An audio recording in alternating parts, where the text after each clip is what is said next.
শাওয়াল থেকেই হজের মাস শুরু হয়েছে। আল্লাহ রাব্বুল আলামিন হজকে ইসলামের 5টি মূল বুনিয়াদের ভিতরে 5টি মূল ভিত্তির উপর মধ্যে আল্লাহ তাআলা হজকেও গণ্য করেছেন। আল্লাহ রাসূল ইরশাদ করেছেন, বুনিয়াল ইসলামু আলা খামসিন শাহাদাতে আল্লা ইলাহা ইল্লাল্লাহ ওয়া ইকামিস সালাতি ওয়া ইতাইজ যাকাত ওয়াল হজ্জ ওয়া সাওমি রমাদান। ইসলাম কে আল্লাহ রাসূল একটি ঘরের সাথে তুলনা করছেন, একটি প্রাসাদের সাথে তুলনা করছেন। তো আরবের মধ্যে আমাদের মতো এরকম ঘর ছিল না, তারা প্রায় তাঁবু সিস্টেমে ছিল। একটা তাঁবুকে ঘর হিসেবে তারা ব্যবহার করত। একটা তাঁবুকে খাড়া করার জন্য 5টা পিলারের দরকার হতো, যে 4 কোণায় 4টা পিলার থাকবে আর মাঝখানে একটি পিলার থাকবে।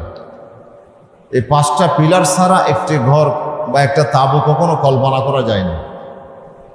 রাসূল সাল্লাল্লাহু আলাইহি ওয়াসাল্লামের জন্য ইসলামকে বোঝানোর জন্য আল্লাহ রাসূল বলছেন যে বুনিয়াল ইসলামু আলা খামসিন, ইসলামের গড়টাও এরকম 5টি পিলারের উপরে নির্মিত হয়েছে। তার ভিতর সবচেয়ে গুরুত্বপূর্ণ যে পিলারটি আল্লাহ রাসূল যাকে প্রথমে এনেছেন সেটি হচ্ছে শাহাদাতে আল্লাহ ইলাহা ইল্লাল্লাহ, যে আল্লাহ ছাড়া কোনো ইলাহ নেই, এটার সাক্ষী দিতে হবে, অর্থাৎ ঈমান আনতে হবে। এটি হচ্ছে ইসলামের মূল পিলার। এরপরে ওয়া ইকামিস সালাত, নামাজ কায়েম করা, ওয়া ইতাইজ যাকাত, যাকাত দেওয়া, ওয়াল হজ্জ ওয়া সাওমি রমাদান, এরপরে হজ আদায় করা, এরপরে রমাদানের রোজা রাখা।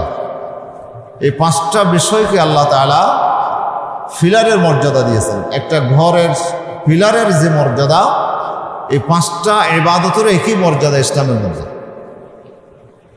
এখান থেকে একটি পিলার ধসে পড়ে গেলে যেমন ঘরটি ক্ষতিগ্রস্ত হয়, ঘরের আপনার অস্তিত্ব ঝুঁকির মুখে পড়ে যায়, অনুরূপভাবে ইসলামের এই 5টি বুনিয়াদি বা ভিত্তির মধ্য থেকে যে কোনো একটি বিষয় যদি এখানে ধসে পড়ে যায়, একটা বিষয় যদি বাদ যায়, তাহলেও ইসলামের ঘরটি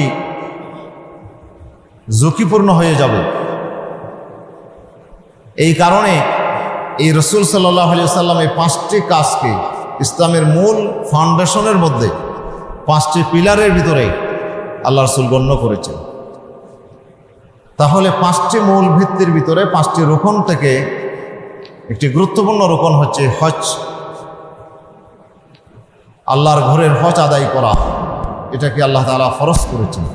এটি কোনো নফল ইবাদত নয়, এটিকে আল্লাহ তাআলা বান্দাদের উপর আল্লাহ ফরজ করেছেন, কিছু শর্ত সাপেক্ষে ফরজ। আল্লাহ তাআলা বলছেন, ওয়ালিল্লাহি আলান নাস হিজ্জুল বাইতি মান ইসতাতাআ ইলাইহি সাবিলা। আমার যে ঘর বাইতুল্লাহ, এই বাইতুল্লাহ পর্যন্ত যারা পৌঁছতে সক্ষম, সেসব বান্দাদের উপরে আল্লাহর অধিকার হচ্ছে এই ঘরের হজ আদায় করা। ওয়ালিল্লাহি আলান নাস হিজ্জুল বাইত, এটা আল্লাহর পক্ষ থেকে আল্লাহর নির্ধারিত অধিকার ওই বান্দাদের উপরে, যে বান্দারা আল্লাহর ঘর পর্যন্ত যাওয়া আসার সামর্থ্য যাদের আছে, তাদেরকে অবশ্যই আল্লাহর ঘরের হজ আদায় করতে হবে। ওমান কাফারা ফা ইন্নাল্লাহা গনিয়্যুন আনিল আলামিন। আল্লাহ তাআলা বলছেন যে অমান্য করবে, যে আমার এই ফরজ ইবাদত যে করবে না, আল্লাহ তাআলা তার ইবাদতের প্রতি আল্লাহ মুখাবিক্ষ নন। এমনকি গোটা পৃথিবীর যত সৃষ্টি আছে তাদের ইবাদতের প্রতি আল্লাহ মুহতাজ নয়, আল্লাহ সবগুলো থেকে বেনয়াস। আল্লাহ রাব্বুল আলামিন কারো ইবাদতের প্রতি আল্লাহ মুহতাজ নয়, আল্লাহ নিজে নিজেই স্বয়ং সম্পূর্ণ। প্রিয় উপস্থিতি, তাহলে হজ এটাকে আল্লাহ তাআলা ফরজ করেছেন। হজ কি? হজ হচ্ছে, হজের আবেদনই করতে আমরা মনে জানি, এটা হচ্ছে আল কসদু ওয়াল ইরাদা, দৃঢ় ইচ্ছা পোষণ করা। কোনো কিছুর ইচ্ছা করাকে হজ বলা হয়। শরীয়তের পরিভাষায় হজ হচ্ছে জিয়ারাতু মাকানিন মখসুসিন ফি ওয়াক্তিন মখসুসিন বিআফআলিন মখসুসা। নির্দিষ্ট কিছু স্থানের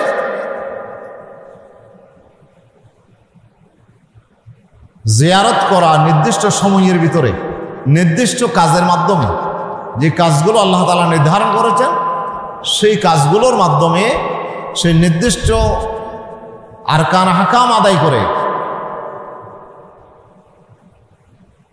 নির্দিষ্ট সময়ের ভিতরে নির্দিষ্ট জায়গার জিয়ারত করাকে হজ বলা হয়।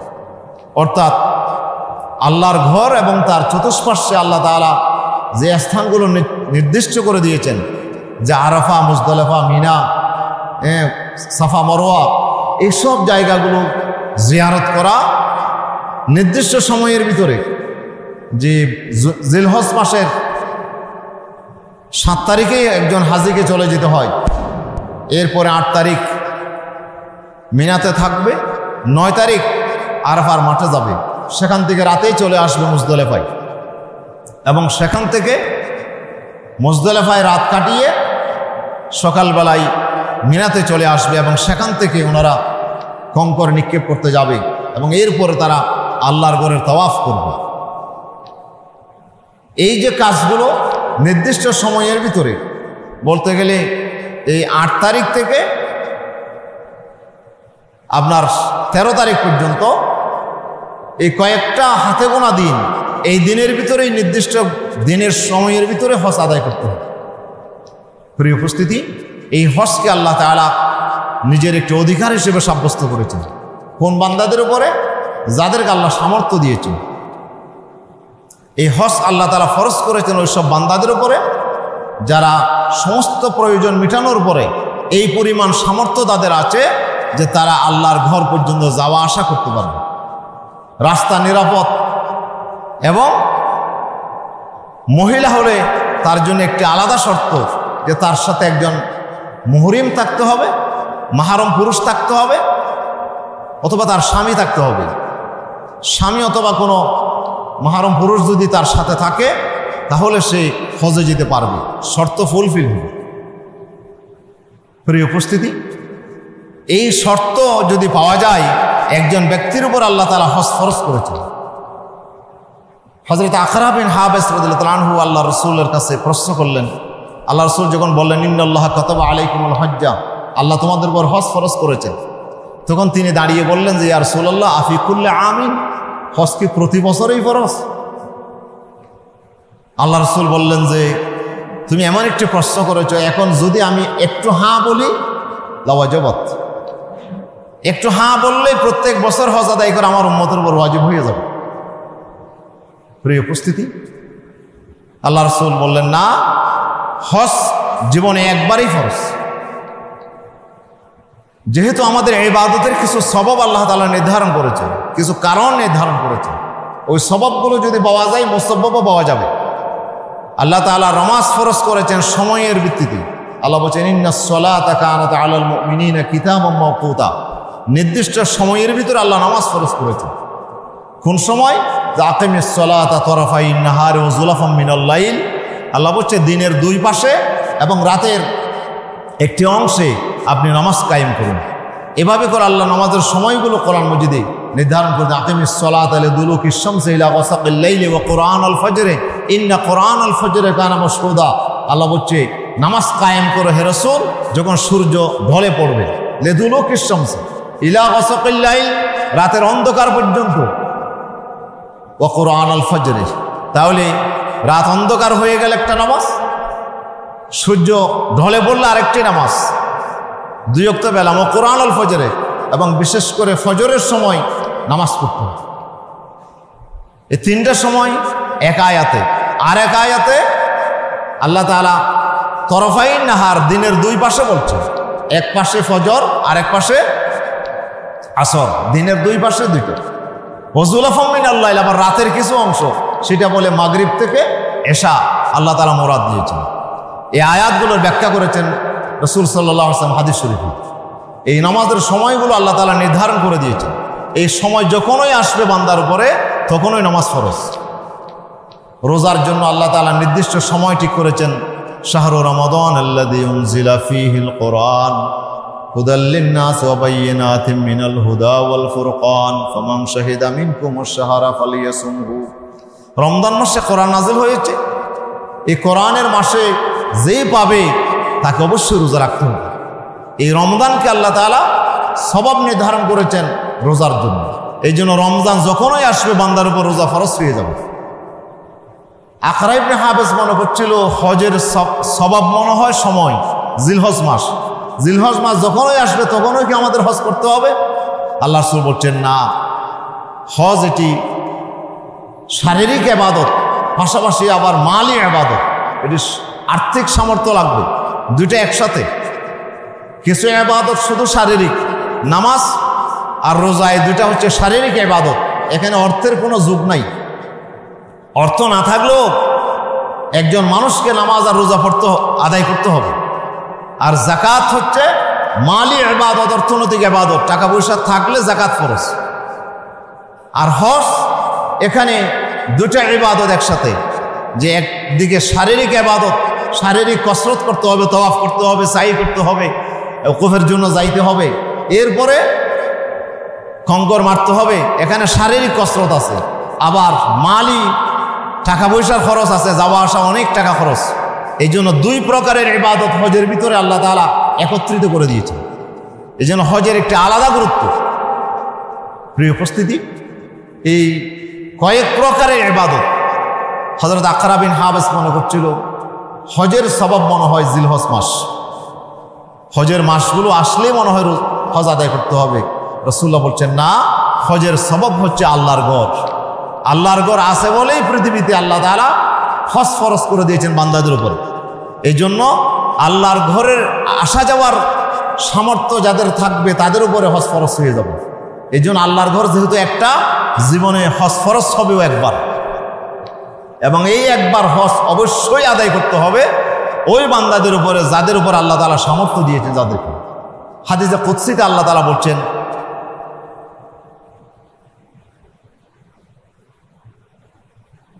আল্লাহ তাআলা বলছেন ইন্না আবদান লাউ সাহাহতু জিসমাহু, একজন বান্দা আমি যদি তার শরীরকে সুস্থ রাখি, ওয়াসাহতু আলাইহি ফিল মাঈশা, আর তাকে যদি আমি জীবন ধারণের জন্য প্রশস্ততা দান করি, তার জীবন ধারণে কষ্ট নয়, অভাবে নাই, তাকে আমি সচ্ছলতা দিয়েছি, তাকে আমি অভাবমুক্ত একটা জীবন দিয়েছি।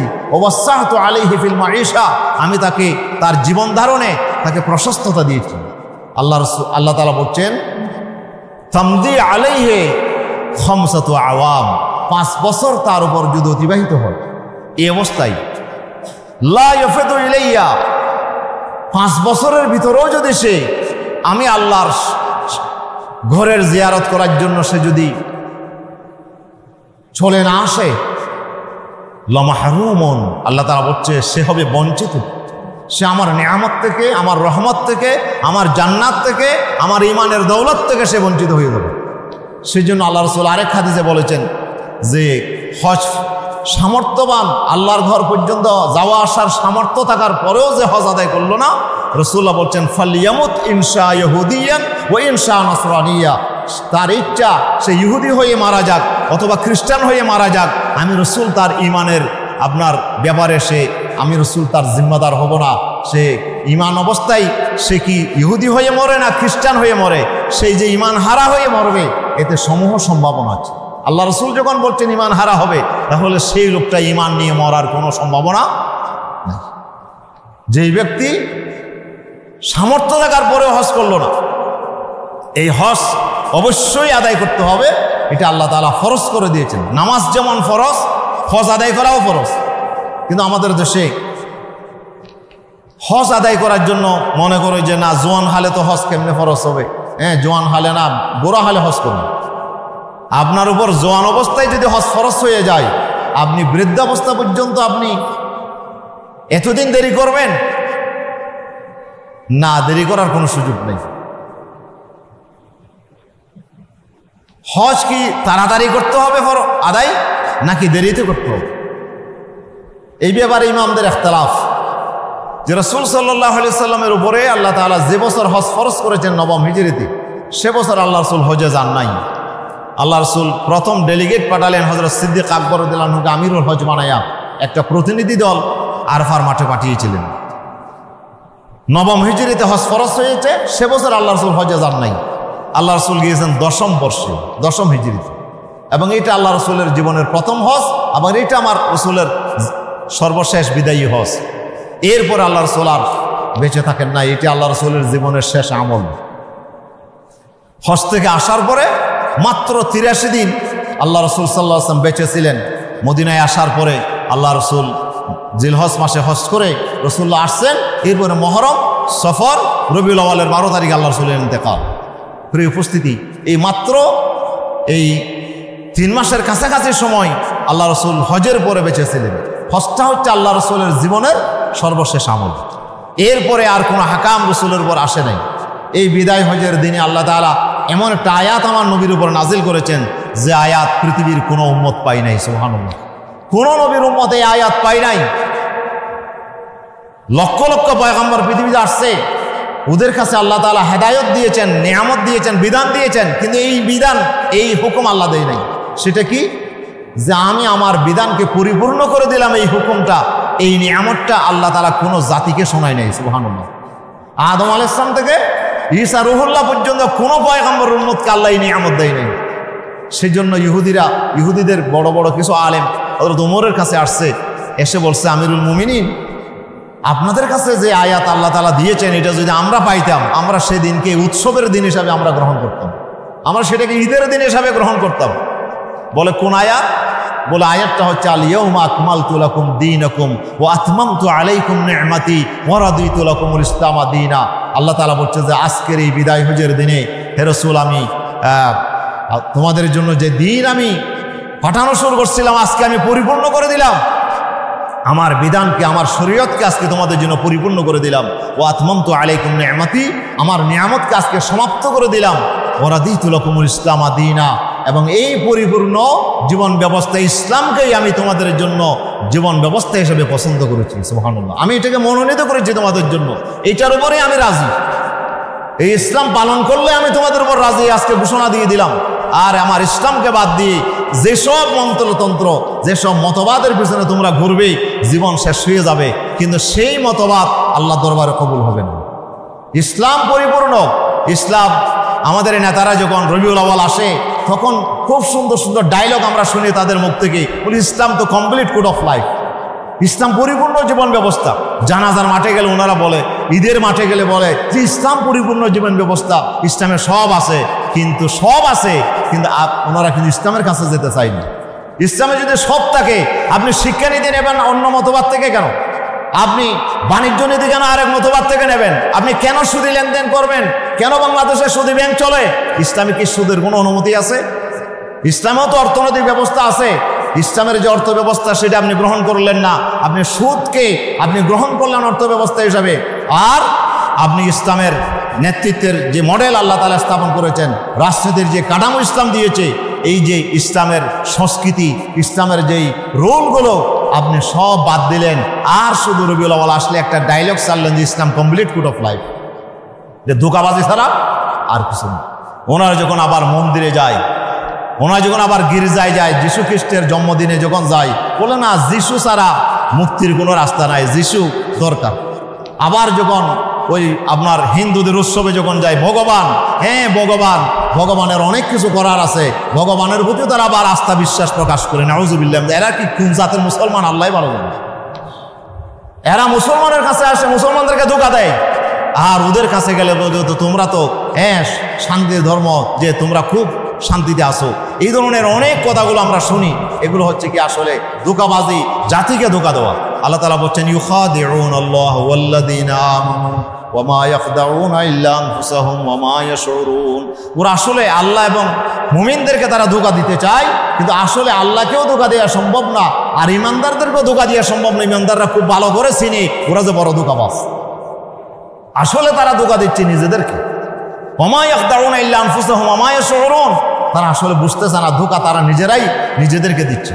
প্রিয় উপস্থিতি, তাহলে ইসলাম কমপ্লিট কোড অফ লাইফ, এই ঘোষণাটা আল্লাহ তাআলা বিদায় হজের দিনে আল্লাহ রাসূলের উপরে আল্লাহ তাআলা আয়াত নাজিল করে শোনাইয়া দিলেন। হযরত ওমর বলতেছেন, এই ইহুদিদের আলেমরা শোনো, এই আয়াতটা কখন নাজিল হয়েছে সেই দিন তারিখ সম্পর্কে আমরা সব ভালোভাবে অবগত আছি। সুবহানাল্লাহ। যে কোন তারিখ জানো? এই আয়াতটা নাজিল হয়েছে আমার রসুলের উপর আরাফার দিনই। আল্লাহ রসুল যখন বিদায় হজের ভাষণ দিচ্ছিলেন, এই কসওয়া নামক উটনির উপরে রসুল্লাহ তখন আরোহণ অবস্থায় জবলুর রহমতের পাদদেশে, সেইখানে আল্লাহ রসুলের উপরে আয়াতটা নাজিল হয়েছে এবং সেদিন ছিল জুমাবার। আমরা আরাফার দিনকেও বড়দিন হিসেবে জানি।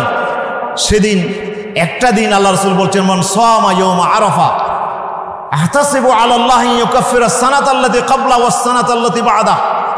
কেউ যদি আরাফার দিনে রোজা রাখে, আমি আশা করছি যে আল্লাহ তাআলা তার গত জীবনের 1 বছরের গুনাহ, সামনের 1 বছরের গুনাহ আল্লাহ তার জন্য মাফ করে দেবেন যদি সেই বান্দা আপনার আরাফার দিনে যদি রোজা রাখে। আরাফার দিনটা শ্রেষ্ঠ দিন হিসাবে আল্লাহ তাআলা আমাদেরকে দিয়েছেন। আমরা আরাফার দিনকে বড় দিন হিসাবে জানি, আর জুমার দিনকে আমাদের জন্য সপ্তাহে বড় দিন। সাইয়্যিদুল আইয়াম ইয়াউমুল জুমা, যে সমস্ত দিনের মধ্যে দিনের সর্দার হচ্ছে জুমার দিন। সুবহানাল্লাহ। এই জন্য রসুল্লাহ সেই জুমার দিনে, আরাফার দিনে রসুল্লাহর উপরে এই আয়াতটা নাজিল হয়েছিল। প্রিয় হাজরিন, এই আয়াত নাজিল হয়েছে বিদায় হজে, এবং সেই নিয়ামত আল্লাহ তাআলা হজের মাধ্যমে আমাদেরকে দিয়েছেন। এই হজ হচ্ছে কি আল্লাহর সেই ইসলামের যতগুলো বিধান আল্লাহ তাআলা দিয়েছেন, তার ভিতরে একটি গুরুত্বপূর্ণ বিধান হচ্ছে হজ। নামাজ যেমন ফরজ, হজ আমাদের উপরে ফরজ, শর্ত সাপেক্ষ। তাহলে শর্ত কি? শর্ত হচ্ছে আল্লাহর ঘর পর্যন্ত যাওয়া আসার খরচ থাকতে হবে প্রয়োজনের অতিরিক্ত। সুতরাং প্রয়োজনের অতিরিক্ত যে টাকা আপনার কাছে আসে, এখন প্রয়োজন নাই, আপনার কাছে অতিরিক্ত টাকা আছে, তাহলে অতিরিক্ত সামর্থ্য আছে, সম্পদ আছে, তাহলে আপনাকে অবশ্যই আল্লাহর ঘরে যাওয়া আসার খরচ যদি আপনার থাকে, স্বাস্থ্য যদি ভালো থাকে, আপনার এই রাস্তা যদি নিরাপদ থাকে, অবশ্যই আপনাকে হজে যেতে হবে। আল্লাহ তাআলা হজ আপনার উপর ফরজ করে দিয়েছে। কিন্তু আমাদের দেশে অনেককে দেখা যায় যে আমি বৃদ্ধ অবস্থায় হজ করব। কেন বৃদ্ধাবস্থায় আপনি হজ করবেন? খুদ রসুল্লাহ দেরি করেছেন। হ্যাঁ, আল্লাহ রসুল 1 বছর দেরি করেছেন। রসুল্লাহ দেরি করেছেন, এটা আল্লাহর নির্দেশে, আল্লাহ তাআলার নির্দেশে রসুল্লাহ দেরি করেছেন। সে সময় যে পরিস্থিতি চলছিল, ওই পরিস্থিতিতে রসুল সাল্লাল্লাহু আলাইহি ওয়াসাল্লাম মক্কায় যাওয়ার মতো পরিবেশ তখনও হয়ে ওঠে নাই। হ্যাঁ, মক্কা সবেমাত্র বিজয় হয়েছে 8ম হিজরিতে, কিন্তু সেই মক্কাতে আপনার সে সময়ে যদি আল্লাহ রসুল যাইতেন, হয়তো মদিনার ইসলামী রাষ্ট্র অনেকগুলো আপনার ক্ষেত্রে হয়তো ক্ষতির সম্মুখীন হতো। এটা আল্লাহ তাআলার নির্দেশে রসুল্লাহ যায় নাই, কিন্তু পরবর্তী বছর রসুল্লাহ গিয়েছেন 1 বছর পরে। তাহলে এই জন্য সমস্ত ইমামগণ একমত, হজ যদি আদায় না করে যদি কেউ মারা যায়, তাহলে সে অবশ্যই গুনাহগার হবে। এখানে কাজা করার কোনো সুযোগ নেই। প্রিয় হাজরিন, এই জন্য হজ যদি দেরি করেও যদি কোনো ভাই আদায় করতে পারে, তাহলে কেউ বলছেন যে দেরি করার কারণে গুনাহ হবে না, যদি হজ তো আদায় করেছে। কিন্তু আরেক দল বলছে যে না, দেরি করার কারণে গুনাহগার হবে। হযরত আবু ইউসুফ রাহমাতুল্লাহ আলাইহির মত হচ্ছে হজ আলাল ফরজ। ইমাম মুহাম্মদের মত হচ্ছে আলাত তারাখি, যে একটু দেরি করলেও সমস্যা নেই যদি আদায় করে। তাহলে যাই হোক, দেরি করাটা খুব ঝুঁকিপূর্ণ। দেরি করার কারণে হয়তো আপনি আগামী বছর আসতে আসতে অনেক লং টাইম, এই টাইমের ভিতরে হয়তো আপনি স্বাস্থ্যগতভাবে আনফিট হয়ে যেতে পারেন, হয়তো আপনি অসুস্থ হয়ে পড়তে পারেন, আপনি প্যারালাইজ হয়ে যেতে পারেন, হয়তো আপনি হজে যেতে পারবেন না, অথবা আপনার টাকা পয়সা আপনি হারিয়ে ফেলতে পারেন, আপনার এই সামর্থ্য আর নাও থাকতে পারে। এই জন্য হজ আপনার উপর যে ফরজ হয়ে গেছে, এটা কিন্তু মাফ হবে না, এটা আপনাকে অবশ্যই আদায় করতে হবে। এই জন্য টাকা পয়সা না থাকলে, হারিয়ে যদি যায়, তাহলে যাকাতের টাকা দিয়ে, আল্লাহ তাআলার বিধান হচ্ছে ফি সাবিলিল্লাহ, কেউ যদি হজ ফরজ হয়েছিল কিন্তু হজে যায় নাই, এখন তো টাকা পয়সা নেই, কেমনে হজ করবে? তো জাকাতের টাকা দিয়ে সে হজে যাবে। জাকাত কালেকশন করে লোকদের থেকে জাকাত নিয়ে হজে যাইতে হবে। হজ এটা এত বড় ফরজ ইবাদত, এটা মাফ নাই আপনার। এই জন্য আপনার কাছে টাকা পয়সা আছে কি পরিমাণ, যে বলে যে এগুলো তো আমার মেয়ের এখনো বিয়ে দিয়ে নেই, বাচ্চার জন্য বউ তো আনি নাই, বিয়ার জন্য কিছু টাকা পয়সা জমা করে রাখছে। হ্যাঁ, এই টাকা যদি আপনার হজে যাওয়ার মতো সামর্থ্য যদি হয়ে যায়, তাহলে আপনার মেয়ে বিয়ে নয়, আপনার বিয়ে যদি দিন তারিখ দিয়েছেন, এখনো হজের টাইমের পরে আপনার বিয়ে হবে, আপনার এখনো বিয়ে হয় না, মায়ের বিয়ে তো বহুত দূরের কথা। কিতাবের মশালা হচ্ছে আপনার বিয়েও যদি হয়, আপনি যদি বিয়ে না করে থাকেন, তাহলে বিয়ের আগে আপনাকে হজ করতে হবে, এটা আপনার উপর ফরজ। নামাজ যেমন আপনার উপর ফরজ, হজ আপনার উপর ফরজ। এই জন্য হজ আপনাকে করতে হবে, এটাকে দেরি করার কোনো সুযোগ নাই। যেহেতু আপনার জীবনের কোনো আপনার এখানে নিশ্চয়তা নাই আপনি বাঁচবেন কিনা। যদি বাঁচেন তো আলহামদুলিল্লাহ, যদি না বাঁচেন তাহলে তো আপনি আল্লাহর কাছে মুজরিম হয়ে যাবেন, আপনি গুনাহগার হয়ে যাবেন। আপনি ঈমান নিয়ে কবরে যেতে পারবেন কিনা এটা আল্লাহ রাসূল যখন আশঙ্কা ব্যক্ত করেছে, তাহলে আমরা ধরে নিতে পারি যে যেই ব্যক্তি হজ না করে মারা গেছে অবশ্যই সে ঈমান হারা হয়ে মারা গেছে। প্রিয় উপস্থিতি, এটা সমূহ সম্ভাবনা, সে ঈমান নিয়ে যেতে পারবে না কবর। এই জন্য হজ আদায় করতে হবে। এই জন্য আল্লাহ রাসূল বলছে যে 5 বছরের ভিতরে হাদিসে কুদসিতে আল্লাহ তাআলা বলছে যে একজন ব্যক্তির শরীরও সুস্থ আছে, সামর্থ্য আছে, 5 বছরের ভিতরে যদি হজে না যায় আল্লাহ তাআলা বলছে যে লা ইয়াফিদু ইলাইয়া লামাহরুমান, সে অবশ্যই বঞ্চিত হয়ে যাবে আমার নিয়ামত থেকে, আমার জান্নাত থেকে, আমার রহমত থেকে সে বঞ্চিত হয়ে যাবে। এই লোকটা আল্লাহর বড় মালউন হয়ে যাবে, অভিশপ্ত হয়ে যাবে, এ আল্লাহর রহমতের কাছে যেতে পারবে না। প্রিয় উপস্থিতি, এই জন্য হজ যখনই ফরজ হয়ে গেছে তখন আপনাকে যেতে হবে। বলে হুজুর আমার তো নগদ টাকা পয়সা নাই, কিছু জায়গা টাকা আছে, এখন ভাড়া বাসা আছে, এখন আমাকে হজে যাইতে হবে কিনা অনেকে প্রশ্ন করে। নগদ টাকা থাকলেই সম্পদ, আর নগদ টাকা না থাকলে এটা সম্পদ নয়, এই কথা আপনাকে বলছে কি? ঘরবাড়ি যেটা করছেন, ভাড়া বাসা যেটা করছেন, এটা সম্পদ না? জায়গা যেটা আছে আপনার, এটা কি সম্পদ না? এটা আপনি বিক্রি করলে 1 ঘন্টা কয় লাখ টাকা পাবেন? আপনার টাউনে জায়গা আছে তো আপনার, এটা থাকারও দরকার নাই, আপনার ঘর হিসাবে আপনি ব্যবহার করেন না, আর সেটার ইনকামও যদি আপনার দরকার না হয়, এমন কিছু জায়গা আছে যেটার ইনকাম না হলেও আপনার জীবনে চলে। খুব ভালো করে খেয়াল করেন, যেই জায়গার ইনকাম ছাড়া আপনি চলতে পারেন না সেটা আপনার প্রয়োজনের অন্তর্ভুক্ত। কিন্তু যেই জায়গা ইনকাম আপনার দরকার নাই, আপনি সেই জায়গা না হলেও আপনি পুরা বছর ভালোভাবে চলতে পারেন। হ্যাঁ, এই ধরনের জায়গা যদি আপনার থাকে, এই ধরনের বিল্ডিং যদি আপনার থাকে, যেটা না হলেও, যেটার ইনকাম না হলেও আপনার জীবন চলে, এই ধরনের ভাড়া বাসা যদি আপনার থাকে, এই ধরনের জায়গা যদি আপনার থাকে, এবং সেটা বিক্রি করে যদি হজের যাওয়া আসার খরচ হয়ে যায়, তাহলে আপনার উপর হজ খরচ। কথাকে আমি বুঝাইতে পারছি? নগদ টাকার দরকার নাই। এখন তো নগদ টাকা পাইলেই তো সে জায়গা কিনে, আমাদের দেশে নগদ টাকা পাইলেই বিল্ডিং একটা শুরু করে, বলে এখন তো আমার হাতে তো টাকা পয়সা নাই, এখন কেমনি হজে যাবো। কি সুন্দর পলিসি, মানে হজে না যাওয়ার জন্য আর যাকাত না দেওয়ার জন্য এখন একটা পলিসি করছে যে হাতে যেন টাকা পয়সা না থাকে, যা আছে এটা দিয়ে জায়গা কিনে ফেলে। আফসুস, আমরা আল্লাহর ইবাদত থেকে নিজেকে বঞ্চিত রাখার জন্য আমরা ফন্দি গ্রহণ করতেছি। এই জন্য মেয়ের বিয়ের অজুহাতে, ছেলের বিয়ের অজুহাতে, আপনার ঘরের করার জন্য টাকা রাখছেন এটার অজুহাতে, এমনকি আপনার বিয়ের অজুহাতেও হজকে দেরি করার কোনো সুযোগ নাই। এটা আপনার উপর হজ ফরজ থেকে যাবে, হজ ফরজ হয়ে গেছে। এবার আপনি করেন আর না করেন সেটা আপনার বিষয়, কিন্তু আপনার উপর হজ ফরজ। মেয়ে এখন বিয়ে দিচ্ছেন না, মেয়ে এখন বিয়ে দিচ্ছেন না, ছেলের জন্য এখন আনতেছেন না, টাকা পয়সা জমা করছেন আপনি, কিন্তু আপনার কাছে তো জমা আছে টাকা, এই যে টাকা দিয়ে আপনি আল্লাহর ঘর পর্যন্ত যাওয়া আসা করতে পারবেন, এইটুকু খরচ আপনার আছে, তাহলে অবশ্যই আপনাকে হজ করতে হবে। এটা আপনার উপর হজ ফরজ, করেন আর না করেন সেটা আপনার বিষয়, কিন্তু হজ ফরজ হয়ে গেছে। তাহলে প্রয়োজনের অতিরিক্ত যেই জায়গা আপনার আছে, টাউনের 1 ঘন্টা জায়গা যদি আপনি বিক্রি করেন, তাহলে 1 ঘন্টা জায়গাও তো আপনার 20 লাখ টাকা, আপনার হজে যাইতে লাগবে না হলে 6-7 লাখ টাকা, আসা যাওয়ার আরো খরচ 1 লাখ 2 লাখ টাকা ধরলাম, তাহলে 8 লাখ টাকা হলো আপনার হজের খরচ। তাহলে আপনি 1 ঘন্টা আধা ঘন্টা জায়গা বিক্রি করলে আপনি 10 লাখ টাকা পাচ্ছেন, তো আপনি কেন হজ করবেন না? আপনারও হজ ফরজ। আপনাকে কে বলেছে নগদ টাকা ছাড়া হজ ফরজ হবে না? কিতাবের মাসালা হচ্ছে সম্পদ থাকলে হজ ফরজ হয়ে যাবে, যে সম্পদ আপনার প্রয়োজন অতিরিক্ত হবে। প্রিয় উপস্থিতি, এই জন্য এই বিষয়গুলো আমাদেরকে একটু ভালো করে খেয়াল করতে হবে। রাসূল সাল্লাল্লাহু আলাইহি ওয়াসাল্লাম এই বিষয়টাকে গুরুত্ব দিয়েছেন যে হজের সামর্থ্য থাকার পরেও যে হজ করলো না, তাকে অবশ্যই আল্লাহর কাছে মুজরিম হিসাবে, মাহরুম হিসাবে আল্লাহ তাআলা তাকে চিহ্নিত করবে। সেজন্য আমাদেরকে করার জন্য ইচ্ছা করতে হবে, হজ করার জন্য আমাদেরকে আল্লাহর কাছে দোয়া করতে হবে। আপনার সামর্থ্য না থাকলেও দেখবেন যে হয়তো একদিন সামর্থ্য হয়ে গেছে, হয়তো একদিন আপনার কোনো না কোনোভাবে আপনি আল্লাহর ঘর পর্যন্ত পৌঁছে গেছেন। কেউ না কেউ আপনাকে টাকা দিয়ে হয়তো আপনার ফ্লাইট ওকে করে দিয়েছে যে আপনি চলে যান, যে আপনার জন্য আপনি হজ করে আসেন আমার টাকা দিয়ে। এরকম অনেক মানুষ, যে অনেক আপনার গরিব মানুষও কিন্তু হজ করে এসেছে, কিন্তু অনেক ধনী মানুষও জীবনে কি করতে পারে নাই, হজ করতে পারে নাই। এটি আল্লাহ তাআলার বড় কুদরতের এক অপূর্ব নিদর্শন।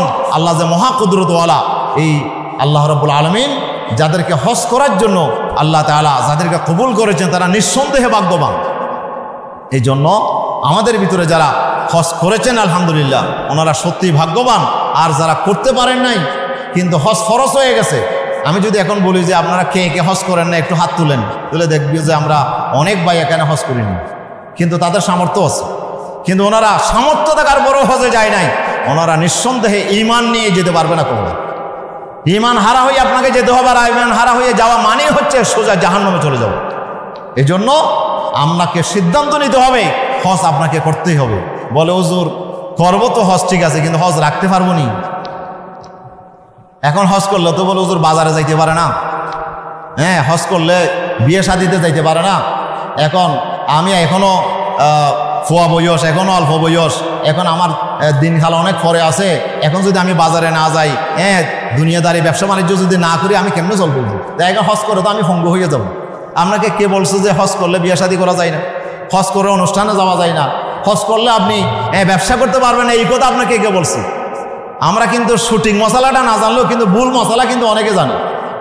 প্রিয় উপস্থিতি, এর জন্য এই ধরনের আজে বাজে ফতোয়া, আজে বাজে আপনার ভুল ফতোয়া নিয়ে আমি এখন এটাকে ধারণ করে আমি এখন অবস্থান করছি।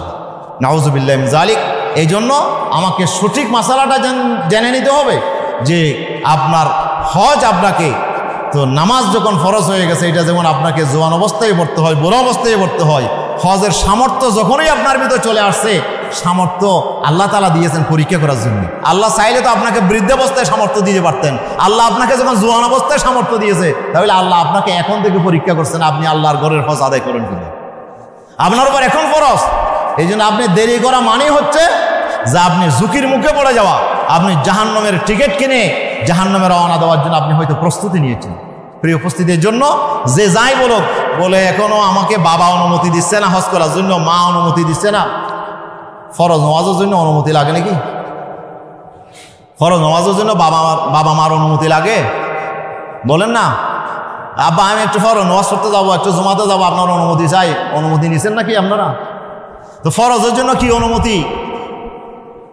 ফরজের জন্য অনুমতি নাই। ফরজ যদি বাবা বাধা দেয় এটা মানা যাবে না, মা বাধা দিলে এটা মানা যাবে না। ফরজ ইবাদত আপনাকে করতেই হবে। রাসূলুল্লাহ বলেছেন লা তুআতা লিমাখলুকিন ফি মাসিয়াতিল খালিক, আল্লাহর নাফরমানিতে সৃষ্টির কোনো আনুগত্য নাই। এই জন্য আপনার অবশ্যই মা বাবা বাধা দিলেও আপনাকে যেতে হবে। মা বাবার অনুমতির দরকার নাই, হ্যাঁ আপনার মুরব্বীদের অনুমতির দরকার নাই। হজ ফরজ হয়েছে, আপনাকে হজে যেতেই হবে, এটা আল্লাহর ফয়সালা। আল্লাহ তাআলা দেখতে চান যে আপনি আপনার এই যে নিয়ামত আল্লাহ আপনাকে দিয়েছেন এটার কতটুকু আপনি শুকরিয়া আদায় করুন।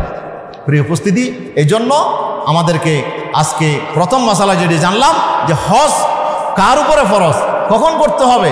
এই হজ যখনই ফরজ হয়েছে আমি বলবো যে তখনই আপনাকে করা দরকার। যদি আপনি এরপর কোনো সমস্যা থাকে আপনি যত তাড়াতাড়ি সম্ভব আপনি হজটা করে নেন, যেহেতু জীবনের এক সেকেন্ডেরও কোনো নিশ্চয়তা আপনার কাছে নাই। আপনি বড়া হয়ে মরবেন এটার কোনো গ্যারান্টি নাই। এই জন্য আপনাকে আমাকে হজ যখনই ফরজ হয়েছে সাথে সাথে আমরা হজ আদায় করব ইনশাআল্লাহ। এবং যারা সামর্থ্য নাই তারাও যদি আমরা নিয়ত করি, নিয়ত করলে কি কোনো গুনাহই আছে? আমার কোনো লস আছে? আমার কোনো লস নাই। বরং আল্লাহ রাসূল বলেছেন নিয়তুল মুমিনা খায়রুম মিন আমলিহি, বান্দার আমলের চেয়েও আল্লাহ আপনার ইমানদারের নিয়ত কিন্তু তার আমলের চাইতেও শ্রেষ্ঠ। অর্থাৎ নিয়ত এটা আপনাকে আমলমুখী করবে, নিয়ত আপনাকে আমলমুখী করবে। এই জন্য আপনি নিয়ত করেন, নিয়ত করলে আমল না করলেও আপনার জন্য আল্লাহ সওয়াব লিখে দেবেন। হ্যাঁ, নিয়ত করলে আপনার আমল নামায় একটা সওয়াব কমপক্ষে লেখা হয়ে যাবে। এই জন্য আমি হজের নিয়ত করলাম, আমি উমরার নিয়ত করলাম, আল্লাহকে বলবো আল্লাহ তুমি আমাকে হজে নিয়ে যাও, আমাকে উমরায় নিয়ে যাও, আমাকে মৃত্যুর আগে আগে যেন আমি তোমার ঘর দেখতে পারি। আল্লাহর কাছে আমি বলি, দোয়া করি, আল্লাহ অবশ্যই কোনো না কোনো সময় হয়তো আমার দোয়া কবুল হয়েও যেতে পারে। এই জন্য সবসময় আমরা দোয়া করব। এবং যার সামর্থ্য আছে এখনই আমাকে নিয়ত করতে হবে যে আগামী বছর ইনশাআল্লাহ, এখন তো আর সুযোগ নেই এবছর যাওয়ার, আগামী বছর ইনশাআল্লাহ আমি হজে যাবই যাব ইনশাআল্লাহ। এই নিয়ত আপনাকে আজকেই করতে হবে, আজকেই আপনাকে সিদ্ধান্ত নিতে হবে এবং আল্লাহর কাছে সাহায্য কামনা করতে হবে। আল্লাহ এই আগামী এক বছর পর্যন্ত আমি হজ না করে যে আমার মৃত্যুটা না হয়, আল্লাহ আমি তো ভুল করে ফেলেছি, আমি তো অনেক বছর লস করে ফেলেছি, আমি যেন আগামী বছর হজে যাইতে পারি এই তৌফিক তুমি আমাকে দাও। এই কথা বলে আপনি কাঁদেন, আপনি দোয়া করেন আল্লাহর কাছে। আল্লাহ চাহে তো আপনার হায়াত আল্লাহ তাআলা লম্বা করে দেবেন। প্রিয় উপস্থিতির জন্য হজ আপনাকে আমাকে করতে হবে, এটা ফরজ। এবং এই হজ এটা এত ফজিলতপূর্ণ ইবাদত যে আল্লাহ রাসূল বলেছেন, ক্বালান নবী সাল্লাল্লাহু আলাইহি ওয়াসাল্লাম মান হাজ্জা ফালাম ইয়ারফুস ওয়া লাম ইয়াফসুক রাজা কায়াউমিন ওয়ালাদাতহু উম্মুহু। আল্লাহ রাসূল বলেছেন যে হজ করলো, হজের যাবতীয় আহকাম আদায় করলো যথাযথভাবে, অশ্লীল কোনো কাজে জড়ালো না, কোনো গুনার কাজে জড়ালো না, পাপ কাজে লিপ্ত হলো না। আল্লাহ রাসূল বলছে যে রাজা কায়াউমিন ওয়ালাদাতহু উম্মুহু, সে এমন অবস্থায় বাড়িতে ফিরে আসবে নিজের মায়ের পেট থেকে যেদিন জন্মগ্রহণ করেছিল সেদিন যেমন সে নিষ্পাপ ছিল, হজ থেকে আসার সময়ও সেরকম নিষ্পাপ হয়ে যাবে, সেরকম নিষ্পাপ, তার কোনো গুনাহ থাকবে না। হজ মানে হচ্ছে এমন একটা ইবাদত যে ইবাদতে আপনার জীবনের সমস্ত গুনাহ মাফ হয়ে যাবে, আপনাকে নিষ্পাপ বানাইয়া দেবে। তো কবিরা গুনাহ মাফ হবে? হ্যাঁ, কবিরা গুনাহ মাফ হইতে পারে যদি আপনি তওবা করেন। আর হজ মানি তো তওবা, হজের পুরা কাজটাই তো আল্লাহর কাছে কান্নাকাটি করা, তওবা করা, দোয়া করা। এই জন্য হজ মানে হচ্ছে তওবা করা। একজন মানুষ হজে যাওয়া, এটা অর্থ হলো সে আল্লাহর কাছে তওবা করে আল্লাহর দিকে ফিরে আসছে। এই জন্য তওবা করার কারণে আপনার কবিরা গুনাহও মাফ, আর ইবাদতের কারণে সগীরা গুনাহও মাফ। রাসূলুল্লাহ বলছি একটা শিশুর মতো সে নিষ্পাপ হয়ে যাবে। আরেক হাদিসে রাসূলুল্লাহ বলেন, আল উমরাতু ইলাল উমরাতি কাফফারাতুন লিমা বাইনাহুমা ওয়াল হজ্জুল মাবরুরু লাইসা লাহু জাযাউন ইল্লাল জান্নাহ। রাসূলুল্লাহ বলেন এক উমরা আর এক উমরা পর্যন্ত মাঝখানে যত সগীরা গুনাহ হয়েছে উমরার কারণে সব মাফ। ওয়াল হজ্জুল মাবরুর, আর যদি কেউ হজ্জে মাবরুর করতে পারে, আল্লাহ রাসূল বলেন লাইসা লাহু জাযাউন ইল্লাল জান্নাহ, তার বদলা একমাত্র জান্নাত ছাড়া আর কিছু নয়। হজ্জে মাবরুরের একমাত্র বদলা হলো জান্নাত। হজ্জে মাবরুর কি? হজ্জে মাবরুর হচ্ছে বীরপূর্ণ হজ। আমরা একটু ভালো করে খেয়াল করি, বীররন থেকে মবরুর। বীররন মানে যেটা হয় বীরওয়ালা হজ, যে হজের মধ্যে বীর থাকবে সেটা হচ্ছে হজ্জে মাবরুর। তো বীররন মানে কি? বীররন এক বিশাল অর্থবোধক শব্দ। কোরআন শরীফে আল্লাহ তাআলা বীররন কি অনেক অর্থে আল্লাহ তাআলা ব্যবহার করছেন। আল্লাহ বলেন লাইসাল বিররা আন তুওয়াল্লু উজুহাকুম কিবালাল মাশরিকি ওয়াল মাগরিব ওয়ালাকিন্নাল বিররা মান আমানা বিল্লাহি ওয়াল ইয়াউমিল আখির। আল্লাহ তাআলা বলছে শুধু পূর্ব পশ্চিমে ফিরার নাম, এটার মধ্যে শুধু পুণ্য নয়, আসল পুণ্য হচ্ছে ঈমান আনার মধ্যে। আসল পুণ্য হচ্ছে নামাজ কায়েম করা, যাকাত আদায় করা, আপনার মুসিবতে সবর এখতিয়ার করা। আল্লাহ তাআলা অনেক কাজ বলেছেন, ওয়াস-সাবিরিনা ফিল বাসাই ওয়াদ-দাররাই ওয়া হিনাল বাসি উলাইকা হুমুল লাযিনা সাদাকু ওয়া উলাইকা হুমুল মুত্তাকুন। আল্লাহ তাআলা বলছে যে যারা এই ধরনের খাঁটিভাবে ঈমান আনার পরে যারা শরীয়তের যাবতীয় আহকাম পালন করবে, এখানেই আসল বীররুনিশ, এখানেই আসল পুণ্য। তাহলে বীররুনের এক অর্থ পাইলাম পুণ্য, সওয়াব। বীররুন মানে নেক আমল, যে আমল আল্লাহর দরবারে জান্নাতের উসিলা হয়ে যায়, এই ধরনের আমলে সোয়ালেকে আল্লাহ তাআলা বীর বলেছেন। আবার বীররুনের আরেকটা অর্থ হচ্ছে কি, আমরা বলি যে বীরুল ওয়ালিদাইন, আল্লাহ বলছে ওয়াবিল ওয়ালিদাইন ইহসানা। আল্লাহ তাআলা পিতামাতার প্রতি ইহসান করা, সদাচরণ করা, এটা আল্লাহ তাআলা সন্তানের উপর আল্লাহ ওয়াজিব করে দিয়েছেন। এটাকে বীরুল ওয়ালিদাইন বলে। বীরুল ওয়ালিদাইন মানে পিতামাতার সাথে ভালো আচরণ করা। তাহলে বীররুনের আরেক অর্থ হলো ভালো আচরণ করা, সদাচরণ করা, মানুষের সাথে ভালো আপনার ব্যবহার করা, এটা হচ্ছে বীররুন। তাহলে বীররুন মানে একটা হলো নেক আমল, ভালো কাজ করা, আরেকটা হলো ভালো আচরণ করা। তাহলে দুইটা শর্ত এখানে এসে গেল। হজ্জে মাবরুর হচ্ছে ওই হজ, যেই হজের মধ্যে আপনার একদিকে বীর থাকবে, নেক আমল থাকবে, যে হজের মধ্যে কোনো গুনাহ নাই, শুধু সওয়াবের কাজ। সুবহানাল্লাহ, শুধু সওয়াবের কাজ করবে। যে হজের মধ্যে বান্দা যাবতীয় গুনাহ থেকে সে মুক্ত থাকবে। লা রাফাসা ওয়ালা ফুসুকা ওয়ালা জিদালা ফিল হজ্জে। আল্লাহ বলছে রফস করা যাবে না, অশ্লীল কোনো কর্মকাণ্ডে লিপ্ত হওয়া যাবে না, এবং কোনো পাপাচারে লিপ্ত হওয়া যাবে না। তাহলে যে হজের মধ্যে কোনো গুনাহ নাই, হজ করতে গিয়ে গুনাহ করে নাই, এবং সে সব সময় সওয়াবের কাজ, সব সময় জিকির আজকার তাসবিহ তাহলিল ইবাদত বন্দেগী, আল্লাহর কাছে তওবা ইস্তিগফার, সব সময় নেক আমলের মধ্যে থাকা, এটা হচ্ছে হজের কাজ। তাহলে হজ্জে মাবরুর হওয়ার জন্য একটা শর্ত হলো সে হজের মধ্যে বেশি বেশি নেক আমল করতে হবে, এবং সেই হজের মধ্যে কোনো গুনাহ করা যাবে না, কোনো অশ্লীল কথা বলা যাবে না, অশ্লীল আচরণ করা যাবে না, আপনার গালিগালাজ করা যাবে না, এবং যাবতীয় অশ্লীলতা থেকে মুক্ত থেকে, যাবতীয় গুনাহ থেকে মুক্ত থেকে তাকে একটা পাক্কা ইমানদারের মতো হজের পিরিয়ডটা এমনভাবে কাটাতে হবে, একটা গুনাহও যেন তার জীবনে না ঘটে। এইভাবে সগীরা গুনাহ থেকেও তাকে বেঁচে থাকার জন্য কি করতে হবে? চেষ্টা করতে হবে এবং তাকে বেশি বেশি নেকামল করতে হবে। আল্লাহ তাআলা যেই কাজ করতে বলেছেন সেই ধরনের কাজ বেশি বেশি পরিমাণে করতে হবে। এটা হচ্ছে হজ্জে মাবরুর।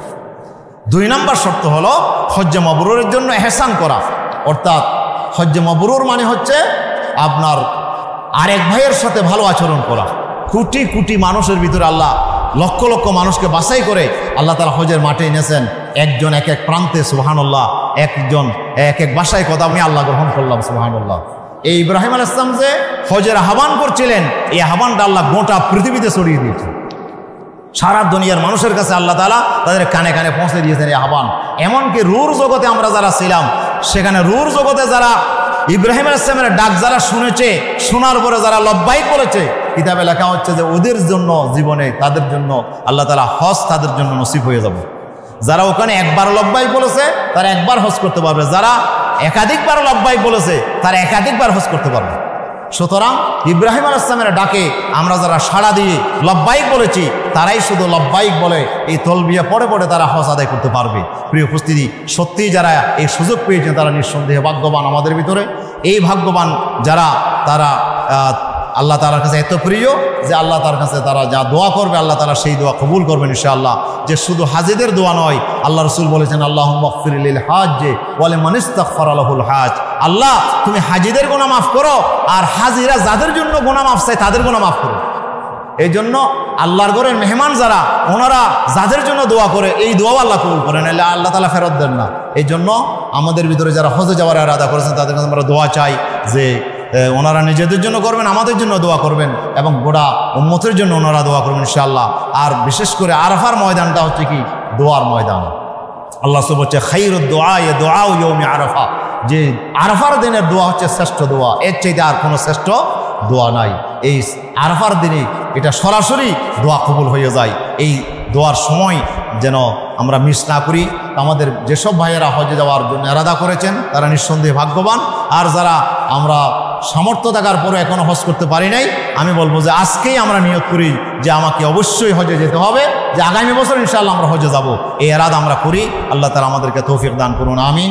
তো এই হজটাকে মাবরুর করার জন্য আমাদেরকে চেষ্টা করতে হবে। যারা হজ্জে মাবরুর করতে পারবে তাদের জন্য আল্লাহ তাআলা জান্নাতকে আল্লাহ তাআলা হিসেবে রেখে দিয়েছেন। এই জন্য হজ্জে মাবরুর আমাদেরকে করতে হবে। আমাদের ভিতরে যারা হজ করার সুযোগ পেয়েছেন তারা নিঃসন্দেহে ভাগ্যবান। তারা আল্লাহর দিদার, তারা আল্লাহর দর্শন তারা লাভ করার জন্য তারা আল্লাহ তাআলা বাছাই করেছে তাদেরকে। আল্লাহ তাআলা বলছে ওয়াতাযাওয়াদু ফাইন্না খায়রাজ যাদি তাকওয়া। হজে গিয়ে সেখানে মানুষদের থেকে কিছু খুঁজো না, তাদের কাছ থেকে কিছু পাওয়ার চেষ্টা করো না। ওয়াতাযাওয়াদু, আল্লাহ বলছে যাওয়ার সময় কিছু পাতেও নিয়ে যাও। আগেকার সময় হজ করতে গেলে ওরা বলে যে আমরা তো আল্লাহ রাস্তায় বাইরে হয়েছি, টাকা পয়সা কি জন্য, আল্লাহ দায়িত্ব নিয়ে নেবে, খানা পিনা যা আছে সব আল্লাহ খাওয়াবে, এই কথা বলে টাকা পয়সা ছাড়া ওরা হজে বাইরে হতো এবং প্রথমত তারা ভিক্ষা করতো। আল্লাহ তাআলা এটা নিষেধ করে দেয়। আল্লাহ বলছে ওয়াতাযাওয়াদু, বাইর হওয়ার সময় টাকা পয়সা নিয়ে বাইর হও। তুমি ভিক্ষা করবে কেন, তুমি দেবে। আল ইয়াদুল উলিয়া খায়রুম মিনাল ইয়াদিস সুফলা। আমি দেখেছি খোঁড়া হালির ফিসাউদের সাথে আমি যে বছর হজে গিয়েছিলাম, যে উনি যেখানেই গিয়েছেন সেখানে উনি টাকা দিয়েছেন। মিনাতে গিয়েছেন, আরাফায় গেছেন, মুজদালিফায় গেছেন, মদিনা শরীফে গেছেন, আপনার যেখানে গিয়েছেন ওখানে উনি মানুষকে দান করছেন। তো বললাম যে হুজুর আপনি এভাবে দান বলে আল্লাহ কোন সময়ের দান কবুল করে জানেন না। প্রত্যেকটা স্থানে তিনি দান করেছেন যে উপরের হাত নিচের হাত থেকে অনেক উত্তম। এই জন্য আপনি নেওয়ার চেষ্টা করবেন না, আপনি যা পারেন দেওয়ার চেষ্টা করবেন। কিছু টাকা অতিরিক্ত নিয়ে যাবেন যে শুধু দান করার জন্য। প্রিয় হাজরিন, আল্লাহ তাআলা আমাদেরকে তৌফিক দান করুন, আমিন। আল্লাহ তাআলা আমাদেরকে হজ্জে মাবরুর নসিব করুন, আমিন। সবাইকে ধন্যবাদ জানিয়ে আমি আমার সংক্ষিপ্ত কথা এখানে শেষ করছি। হাযা মা ইনদি ওয়াল ইলমু ইনদাল্লাহ।